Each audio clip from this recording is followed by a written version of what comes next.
I'm James Rosone. And I'm Miranda Watson. We're the husband and wife writing team that created the military thriller Monroe Doctrine series and the military sci-fi series The Rise of the Republic. We have some additional content we'd like to share with you guys today, and we hope you'll find it informative and entertaining. We're planning to create more videos similar to this in the future. As always, please like, share, and subscribe. Now let's get started. Chapter 58. Press Corps. 6th February 1991. Sodwait, Airborne Corps HQ, Jeddah, Saudi Arabia. Colonel Beckworth had been the public affairs officer for the 29th Division for almost a year when the division received its deployment order. In the civilian world, his job was news anchorman for one of Baltimore's largest television stations, WMAR Channel 2, ABC. He knew someday he would move up into the CEO position and then to the national level. As a key player in the Baltimore television scene, he had the connections he had developed over the years. While covering the Spiro Agnew story in the early 1970s, he'd met the governor, who had encouraged him to join the Maryland National Guard and work in the public affairs office. Promotions and rank had come quickly, and some suspected that Beckworth might be holding all the cards when it came to dealings with the governor. General Steinhauer, sir, Ms. Laura Ambrose from CBS's 60 Minutes would like to sit with you tomorrow for an hour. She has questions about our deployment and readiness, Beckworth said, standing in front of Steinhauer's desk. I don't have time to waste talking to some woman that is going to write and edit whatever she wants to hear. No, dump her off on some other stiff, Steinhauer decreed. But sir, she insists on talking to you, Beckworth almost pleaded.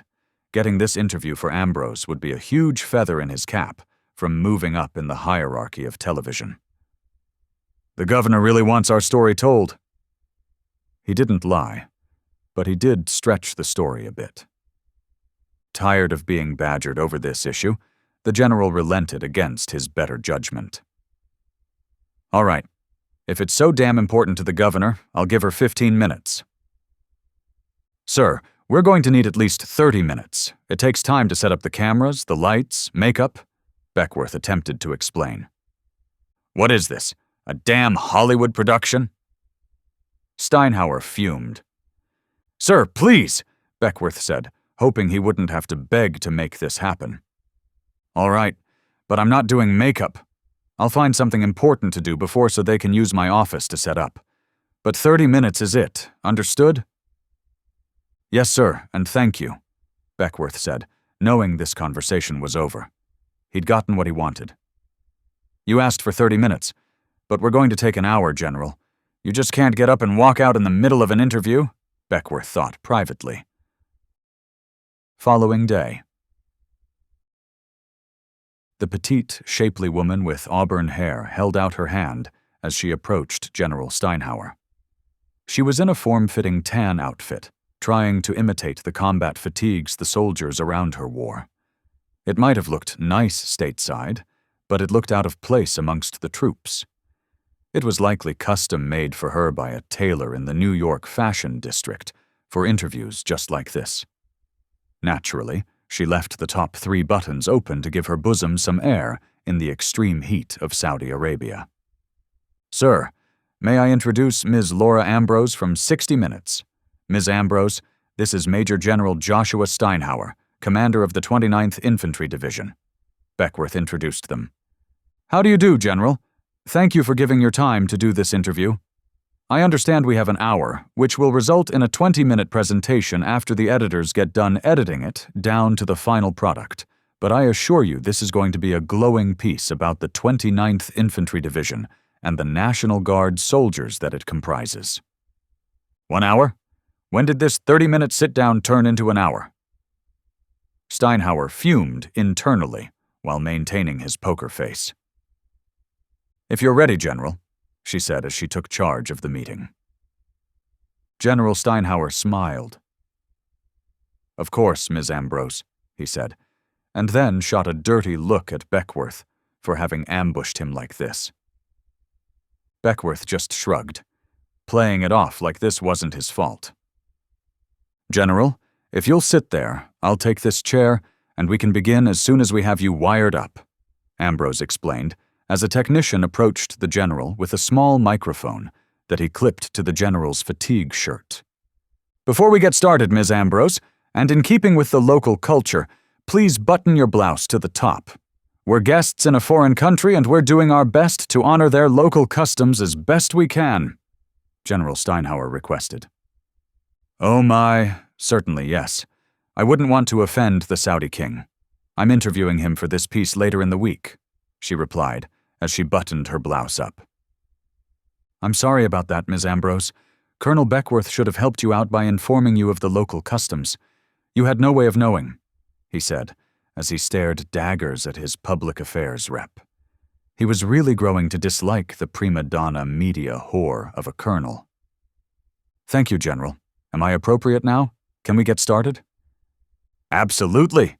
Your show, ma'am," Steinhauer said with a smile. Steinhauer won. Ambrose nothing. "I'm here with General Josh Steinhauer, commander of the 29th National Guard Division. The division is made up of units within the Maryland National Guard." "Excuse me for interrupting you, but I have to correct something. My unit is the 29th Infantry Division and is comprised of units from Maryland, Virginia, Kentucky, North and South Carolina, as well as West Virginia." "Please continue," Steinhauer said with a smile. Steinhauer 2, Ambrose none. "Sorry about that. Let's continue, shall we?" Ambrose said. "I am here with General Josh Steinhauer, commander of the 29th Infantry Division, made up of units from Maryland, Virginia, Kentucky, North and South Carolina, and West Virginia. The 29th Division has a long history in the defense of our nation, from the First World War to right now, here in the Middle East. In the Second World War, the 29th Infantry Division was the division that was in the first wave on the beaches of Normandy. As much as we would like to take credit for being the first on the Normandy beaches, I'm afraid we cannot take sole credit. The 116th Infantry Regiment, part of the 29th Infantry Division, was in that first wave, and they were under the command of the 1st Infantry Division. The rest of the division didn't come ashore until much later in the operation. I like to give credit where credit is due. Colonel Beckworth should have provided that to you on background," Steinhauer clarified, again with a smile. "Steinhauer 3, Ambrose 0. Visibly flustered, Ambrose checked her notes and regained her composure. "Oh yes, of course, General. Let's talk about the current operation here in Saudi Arabia. Has all of the 29th Infantry Division been deployed now?" Ambrose asked, feeling that was a safe question. "That is a great question, Ms. Ambrose. For security purposes, especially since we know the Iraqis are trying to gather intelligence via our own news media, who is really just trying to reassure a nation. As much as I'd like to disclose that, I'm afraid I cannot answer the question directly. But our division is ready to execute the President's orders," General Steinhauer replied, with a reassuring smile. Steinhauer 4, Ambrose 0. Steinhauer glanced at Beckworth. The look on his face said he was dying a slow and painful death. "Well, General, we wouldn't want to endanger your men. Perhaps we can talk about the host nation support that you have received?" Ambrose asked, leaning forward in her chair slightly. "Sure, we can talk about that. The Saudi people have been outstanding in supporting us. We haven't had much interaction with the local people due to operational security, but what we have had has been excellent." Ambrose smiled at finally getting at least one of her questions answered. "And would you say that the soldiers of the 29th Infantry Division have had an opportunity to experience the culture of the country?" "Absolutely not. The towns are off limits to almost everyone. Our soldiers' lifestyle does not fit with the Arab and Muslim cultures, and so it's best that our soldiers aren't intermingling with the locals," General Steinhauer explained. "That's an interesting assessment. So, General, you don't feel that the Arab or Muslim culture is appropriate for our soldiers?" Ambrose asked. "Quite the contrary, Ms. Ambrose. If a soldier wishes to embrace the Muslim religion, he has as much right to do so as a Catholic or Protestant. But as you know, or should be aware of, in this nation, they don't allow the commingling of religions, and don't allow the Christian or Jewish faiths. It's not a case of command policy not allowing intermingling with the locals, but a Saudi policy that deters that. And General Schwarzkopf was correct when he said that we didn't want to win the battles against the Iraqis, only to lose the war because we upset our hosts. We must honor the local customs and traditions. Surely you can understand that, can't you? A perfect example of this was when you first walked into my office. Not knowing the local customs, you had the first 3 buttons on your blouse open. Back home, that wouldn't have been a problem. But that kind of apparel choice is not appropriate here. Again, I want to apologize on behalf of my public affairs group for not having informed you of that earlier. That's my fault for my people having failed you, General Steinhauer explained, and then accepted responsibility for a mess-up that had likely embarrassed her. Steinhauer scores number 5, game, match, set. Ambrose, none. As much as I appreciate your taking the time to speak with me, I really must be going. I have to carry out an important inspection of my soldiers prior to a potential combat order. Now, if you will excuse me, Steinhauer said as he began to remove the microphone. I made it clear to Colonel Beckworth that you had 30 minutes, and I believe that time is about up. You have a good day, and Colonel Beckworth will assist you in anything else you want to see around the division. He then stood and handed the microphone to one of the technicians before heading for the door. But General, I'm not done, Ambrose protested. I understand that, ma'am, I really do, but I command this division, and I have to see to the welfare of my men and their preparations before battle. Good day. As he left the room, Ambrose gathered her stuff and turned towards Beckworth. From the look she gave him, he knew any hope he had of moving to the big leagues was not going through her. Chapter 59. Return to the Fold. 8 February 1991. TMD-34 Armor, Medina Ridge. Sitting in the lawn chair that his driver had somehow liberated, Lieutenant Bagel was fairly comfortable, reading a copy of Chicken Hawk and enjoying the shade offered by the large canvas tent that they had made into a sunshade. Captain Poggy, Delta the 3-4 Armor Company commander, had been gone for 2 days back to Jeddah. Things had been fairly quiet over the past couple of months since the battle back in August when they'd first arrived. Hey, Jason, Lieutenant Kincaid called out as he approached Bagel. Did the old man say when he'd be back? I'll bet he has a comfortable room back there in Jeddah and hot chow with flush toilets and hot showers, Kincaid said as he placed his beat-up lawn chair next to Bagel's. Want a Coke? It's warm, Kincaid offered as he sat down and handed the can to Bagel. Yeah, thanks. What have you planned for today? Bagel asked, popping the top of the Coke can. It wasn't a real Coke, but something made in Saudi or the Middle East that sort of looked like Coke and sort of tasted like Coke, but wasn't a real Coke. Today is general maintenance on the weapons systems. Damn dust gets into everything over here. Seems we can't keep anything clean unless we do it daily. Hell, hourly on some days. This worthless sand gets into everything. Did you know that Saudi imports sand to make concrete? That's how worthless this sand is. Imagine all this sand and it's worthless, Kincaid said, picking up a handful and letting it flow through his fingers. Yeah, but what's under it isn't worthless. That's why we are here, I'm sure. Hell, if Saddam would have guaranteed the flow and price of oil, and we were sure he meant it, I doubt if we would have come running to help Kuwait and the Saudis. We just can't let one guy control over half the oil in the world, Bagel said, taking a sip of his warm Coke. Hey, Lieutenant Bagel, Staff Sergeant Hernandez called out from the top of the M1 Abrams tank. Yes, Sergeant, Bagel replied, half turning in his chair to face the non-commissioned officer. Sir, you're wanted on the horn. Captain Poggy is calling you, Hernandez called out. Bagel immediately stood and began walking towards the tank. Wonder what he wants now? Bagel was thinking as he climbed up on the tank and reached into the turret to retrieve his helmet and mic. Panther 6, Panther 1-6, over, Bagel replied, using the new call sign that the powers that be had assigned. The call signs changed each month. Panther 1-6, Panther 6. You are to load up and proceed to my location. Need you to be here by 1400 the day after tomorrow. Call me when you depart your current location. Understood? Over. Panther 6, Panther 1-6. Roger. Understood to load up and proceed to your location immediately. What is your location? Over. Panther 1-6, the lead vehicle will take you to the rendezvous point, and I will meet you there. HET should be arriving at your location by 1800 this evening. Panther 6 out. Wonder what this is all about, Bagel was thinking as he removed his helmet and called to Kincaid. Staff Sergeant Hernandez was looking up from inside the turret with a shaving brush, doing some light housekeeping.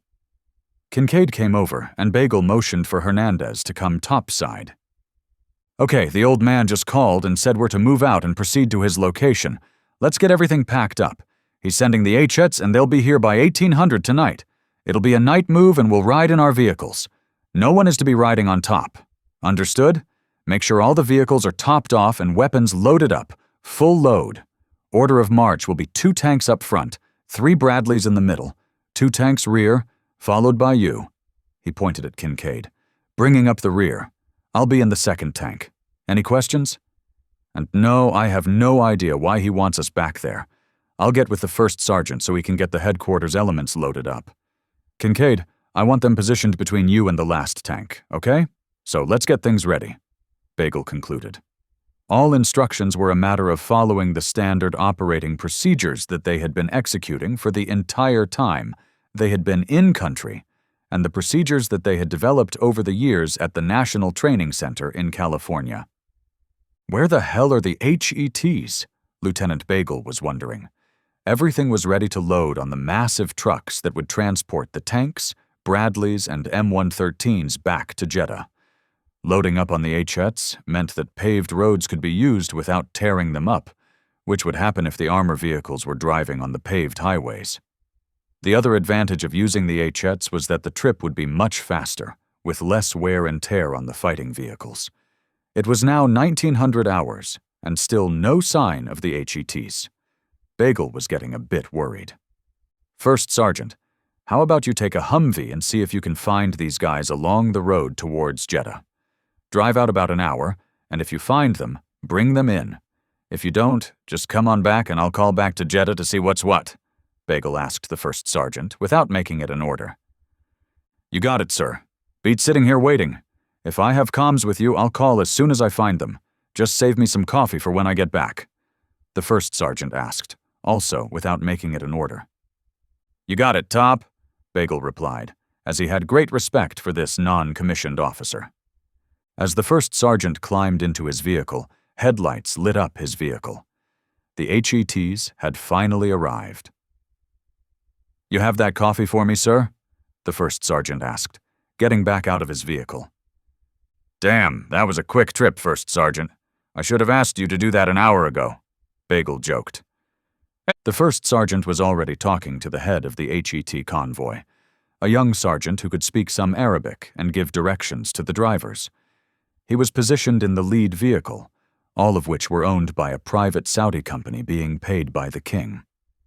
As the HETs lined up, each lowered the ramps on the rear. Bagel, with a green chemical stick in his hand, raised his arm and in a circular motion gave the universal sign for "Crank your vehicles." Once all the vehicles were cranked, Bagel switched to 2 red chemical sticks and individually signaled each vehicle forward to an HET and assisted in guiding the driver onto the ramps and loading. Once all vehicles were uploaded, Bagel climbed up on his already loaded vehicle and gave a thumbs up to the young sergeant to move out. Only thing left now was for everyone to get comfortable in their vehicles and leave the driving to the HETs. It would be a 6-hour drive at least. Arriving at the outskirts of Jeddah, the convoy began to slow and pull off to the side of the road as the sun crested the eastern horizon. As soon as it did, the temperatures in the vehicles quickly rose, waking up most that were asleep, although some were getting used to sleeping in the warm temperatures. Most of the troops could sleep about anywhere under about any conditions. As Jason raised up in the turret, he could hear his company commander's voice. "Bagel, where the hell are you?" "Hey, sir, right here," Bagel responded, as he cleared the turret hatch and was on the back deck of the Abrams tank. "What's up, sir?" he asked. "We're going to join up with the rest of our battalion. These Hets will follow me to the port, where an LST is waiting to take us aboard and move us to join the battalion in Oman. It's about a 1,500-mile trip and should take us about 3 days to get there. The quicker we load up, the better. When we get in the port, we come off the Hets and drive right onto the ship," the company commander explained. "Sir, I thought the Navy had done away with all the LSTs in favor of the new LSACs that they were replacing the LSTs with," Bagel asked, a bit perplexed. "Yeah, they are, but they have some Newport LSTs that they've been using as fuel carriers. What we're getting, I understand, is not a Newport, but a Boxer-class LST. The Boxer class were built in World War II. The thing we're getting is a relic that was a floating museum and has been recommissioned and sent over. She just happened to be empty and is coming through the Suez Canal, so the powers that be decided to put us on board. So for 3 days, you get to enjoy a cruise on the USS Memorial, LST-325. Now follow me," the captain ordered as he walked back to his vehicle. The USS Memorial, LST-325, could easily handle the 8 fighting vehicles of the team, and the M113s as well. Since she was capable of holding over 400 soldiers, the team pretty much had the run of the ship, since they were the only ones on board, except the crew, who all appeared to be the age of the soldiers' grandfathers. Loading went fast as the crew quickly guided them aboard and had them secured to the belly of the ship to prevent any rolling in heavy seas. The hot chow, air-conditioned sleeping quarters and flush toilets, as well as hot and cold running water, made some wonder why they hadn't joined the Navy instead of the Army. But they kept those treasonous thoughts to themselves, and certainly didn't express them to the first sergeant. Chapter 60. Move to the front. 15th of February 1991. TMD-4 Armor, vicinity Salalah. Offloading the World War II LST was a piece of cake as it pulled up to a beach and dropped its ramp. Standing on the beach were a couple of goat herders, simply amazed that a ship could crawl out of the water and put its nose on the beach. Disgorging the 4 tanks, 4 Bradleys, and their M113 armored vehicles made it even more amazing. This stretch of white sand beach was 21 miles east of Salalah, with a dirt road that led from the beach to the 4-lane highway into Salalah. "Bagel, when you get to the main road, a convoy of HETs should be waiting for us. If not, then we'll wait there until some show up. You lead and I'll bring up the rear," Captain Poggy directed. "Roger, sir. As soon as I get an up from everyone, we'll move out," Bagel replied, appreciating the fact that he wasn't going to be eating anyone else's dust. When the last vehicle rolled off the ship, the entire ship's crew was standing on the bow, waving to the soldiers. The crew was swelling with pride that they had contributed to the war effort. They would now proceed to Masira Island to pick up some wheeled vehicles for the 1st Marine Division. "Panther 6-1, Panther 6, move out," came the order from Captain Poggy. "Panther 6-1, on the go," Bagel responded and told his driver to follow the dirt road. The road was well marked and only a short ride to the main highway, where 12 HETs waited to load the track vehicles. An NCO in a Humvee was with the HETs. Bagel recognized him right away. Staff Sergeant Reynolds from the service platoon had brought the HETs to the link-up point and would lead them all back to the battalion's location. "We got far to go, Staff Sergeant?" Bagel asked. "Sir, you have about 400 miles to go on the back of this thing," Reynolds replied, pointing at the HET. "Damn! Wasn't there another port closer than this?" Bagel asked, a bit surprised. "Yes, sir, but this has been designated the port for 7 Corps assets, and that means you. We're part of 7 Corps now. I know it doesn't make sense to bring you in here when Muscat is a lot closer, but I just run convoys, so I got no say how we run this here man's army. Now, if I was in charge—" "I got the picture, Sergeant. Let's just get the vehicles loaded," Bagel said, calculating that they had about a 10-hour ride to get to the battalion area. At least with the hatches open, it'll be relatively cool and we can catch up on some sleep, something we haven't done in the last 3 days, Bagel was thinking. The 10-hour trip was uneventful, which was not a bad thing for soldiers traveling on the back of HETs. For those 10 hours, the highway was almost bumper-to-bumper military vehicles heading in both directions. Those traveling in the same direction as the HETs were loaded with supplies from the port or buses with soldiers arriving at the airport. Those heading in the opposite direction were generally empty and returning to the port or airport. Bagel figured they were close to their destination when the HETs rolled into Fahud, and he saw all the core support elements.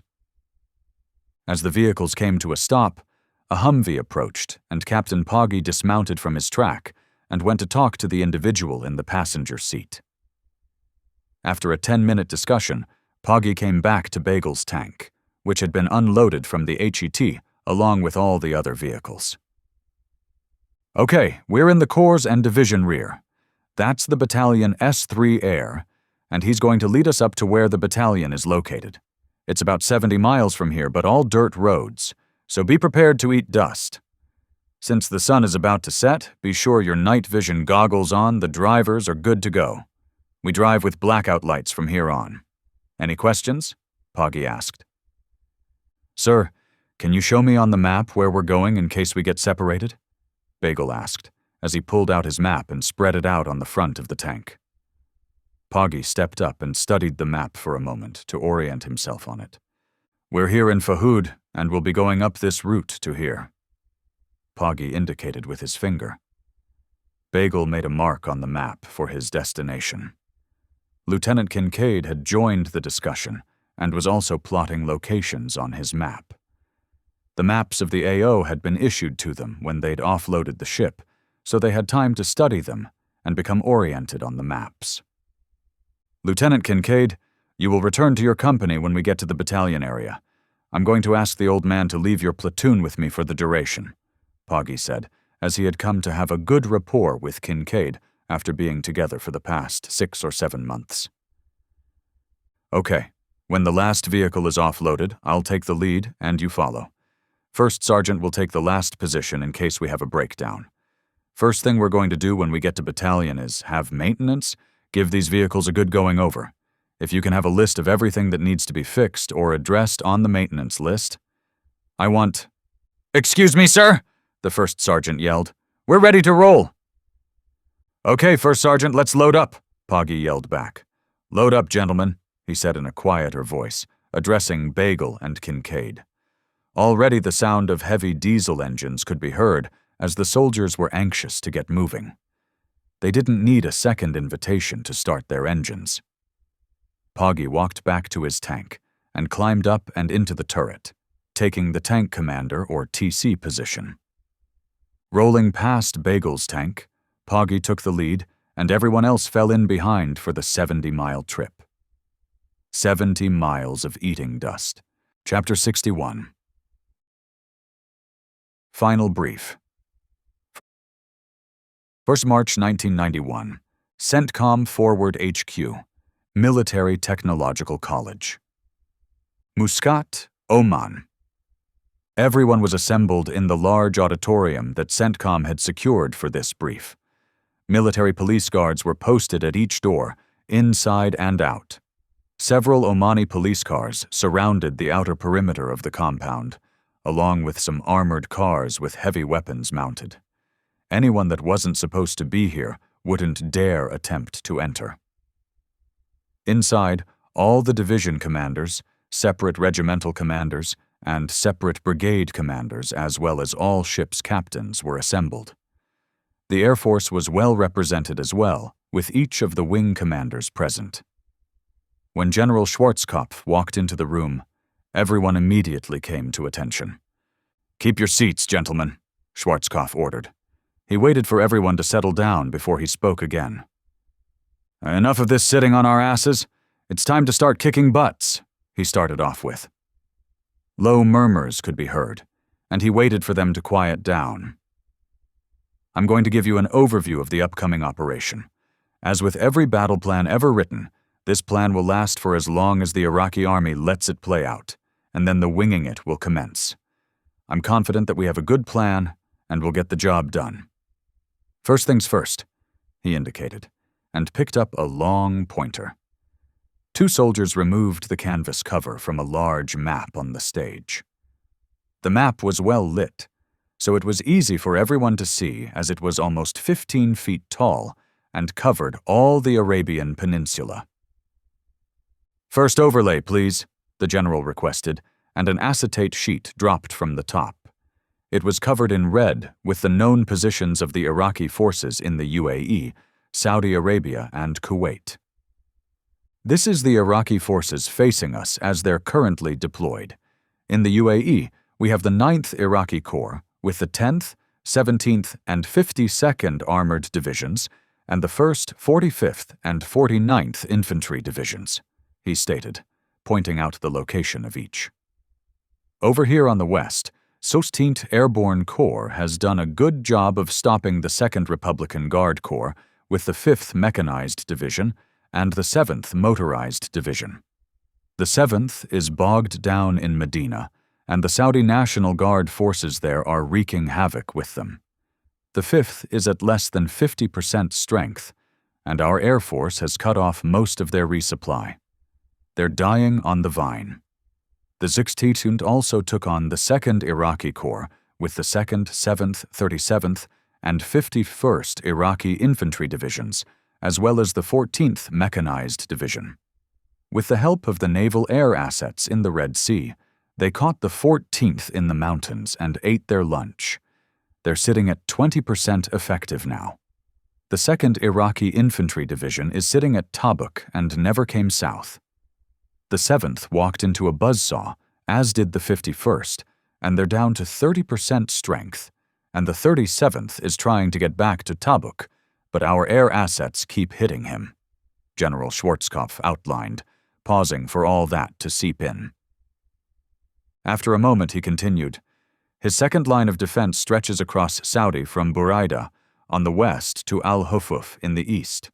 Across this belt, he has the 1st Republican Guard Corps with 5 divisions stretching from the coast west to Harad and connected to the 4th Iraqi Corps with 8 divisions stretching from Harad to Buraida. Only the 1st Republican Guard Corps are the elites, the rest being Iraqi army forces and not up to par in training and equipment with the Republican Guard divisions. Lastly, the 7th Iraqi Corps is sitting in Kuwait with 8 divisions, doing nothing. Pausing again, Schwarzkopf opened a water bottle and took a long pull. He initially enjoyed air superiority but has been whittled down in size. Our pilots are better trained and have better aircraft and a logistic maintenance program to keep them in the air. We're pretty sure that some of their aircraft are being flown by Soviet pilots that have turned mercenary. We know there are some Soviet advisors with their air defense forces as well as with naval forces. They'll be treated like any other prisoners of war. I can say with certainty that we have air parity at a minimum and superiority in most cases. This air campaign that he just attempted hurt a bit, but didn't cripple us in logistics or combat power. We will, on the other hand, show him what an air campaign looks like. His naval forces at present control the Gulf only because he has, along with the Iranians, mined the strait. We have determined the path through those minefields, and will shortly commence clearing a wider path through those minefields. In conclusion, gentlemen, we know his disposition of forces, we know his status of logistics, and we know the combat power of each of his divisions and air force. Schwarzkopf paused to take another drink of water. Next slide, the general called, and another acetate sheet dropped down with blue markings indicating friendly forces maneuver. Gentlemen, our mission is to eject Iraqi forces from the UAE, Saudi Arabia, and Kuwait. Phase 1 of this mission will eject Iraqi forces from the UAE and inflict heavy damage on the 2nd defensive belt prior to the arrival of ground forces. We will continue to destroy the Iraqi Air Force and sweep the Iraqi Navy from the Gulf. On D-Day, we are launching our air campaign, concentrating on his command and control facilities with cruise missiles, his logistics centers with heavy bombers, and his airfields with our fighter aircraft. At D+3, naval forces will clear the Strait of Hormuz and move into the Gulf, isolating the coast of the UAE and destroying any Iraqi naval vessels found. Prior to commencing our ground attack, the Air Force will concentrate our heavy bombers on these frontline forces in the UAE. When we're sufficiently satisfied that we have rendered him ineffective, we'll launch our ground assault. When the ground attack kicks off, our air campaign shifts to the second line of defense, the 1st Republican Guard Corps. Close air support aircraft will support the ground assault and hit the frontline troop positions. We launch our ground assault with the 1st Marine Division in the north to seize the airport at Fujairah and attacking along the Fujairah to Malha Road. We expect light resistance around Fujairah. This will put them against the 10th Iraqi Armored Division. III Corps makes a supporting attack with TF host nations attacking south of Al Ain to fix enemy forces there, while the 3rd and 4th Egyptian Divisions attack the 17th Iraqi Division. The 50th Armored Division and the 1st British Division attack to destroy the 49th Iraqi Infantry Division. The main effort is 7th Corps in the south, who attacks through the 45th Iraqi Infantry Division and destroys the 52nd Armored Division. On the morning of D+1, 2nd Marine Division conducts an amphibious assault west of Dubai, blocks westward movement, and attacks to join up with 1st Marine Division, Schwarzkopf said to the sound of "Ura" from some of the Marine officers seated in the audience. Once we have crushed the Iraqi forces in the UAE, we prepare to continue the attack north towards Kuwait. He pointed to the west. On D-Day, 16th Airborne Corps continues to defend against what's left of the 2nd Republican Guard Corps, with TF Saudi consisting of the 8th and 10th Mechanized Brigades and the remnants of the 45th Armored Brigade. One brigade from the 82nd Airborne Division conducts an airborne drop. He was interrupted by a loud "Hooah!" from members of the 82nd Airborne Division in response to the Marines' "Ura." This brought a smile to Schwarzkopf's face. To seize the port located here, this must be seized intact to support future operations. One brigade of the 82nd will conduct an over-the-shore link-up with the airborne force, while a 3rd brigade clears the coastal road to said port. On order, one brigade will conduct an airborne assault to seize the airport in Tabuk. Simultaneously, the 17th Airborne Corps attacks to destroy forces in sector and seize Tabuk with the 29th and 28th Mechanized Divisions. 101st Airborne will air assault to establish forward operating bases to supply fuel to the advancing mechanized divisions, clear choke points, and destroy enemy forces in sectors terminating in an air assault to seize the military compound in Tabuk. The end of Phase 1 is complete with the seizure of Tabuk and the destruction of enemy forces in the UAE, Schwarzkopf concluded, and placed the pointer against the map board. Gentlemen, I don't have to tell you this will be a long road back to the Iraqi border. We will rely heavily on our air and naval forces to clear the skies and support the attack. I have no doubt that we will be victorious in our endeavor, but I also want to accomplish this with minimal U.S. casualties. In addition, let's be cognizant of the civilian populations and inflict a minimal amount of pain on them. We're here to liberate them, not hurt them. Attempt to avoid damaging infrastructure as best you can. I do not want to win the battles, but lose the war. All right, gentlemen, you have the overview for this campaign. More detailed instructions will be coming down in the weeks to come. Tomorrow I fly back to the States to brief the President and the Joint Chiefs. For right now, keep doing what you're doing. Oh, and one last thing. This is classified top secret, so I best not be hearing about it in the chow line. Am I clear? Yes, sir. Chapter 62. Presidential Approval. 5th March 1991. Situation Room, White House, Washington, D.C. Everyone in the Situation Room listened in silence. There were no comments made by anyone. Occasionally, the president would interrupt with a question, but generally the question required a short answer. Powell and the rest of the Joint Chiefs remained stoic and quiet. This was serious business, and not time for grandstanding. That time had long passed, and they all knew it.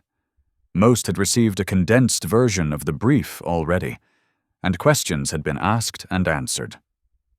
"Mr. President, if you have no questions, that concludes this brief," Schwarzkopf said, pulling his notes together.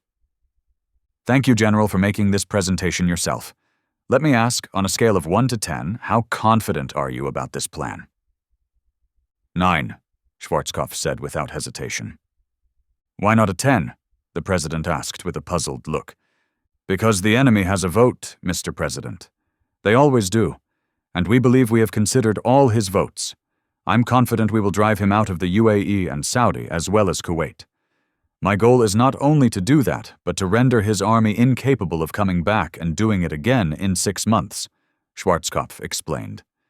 "Do you believe you have the ground forces to do that?" the president asked.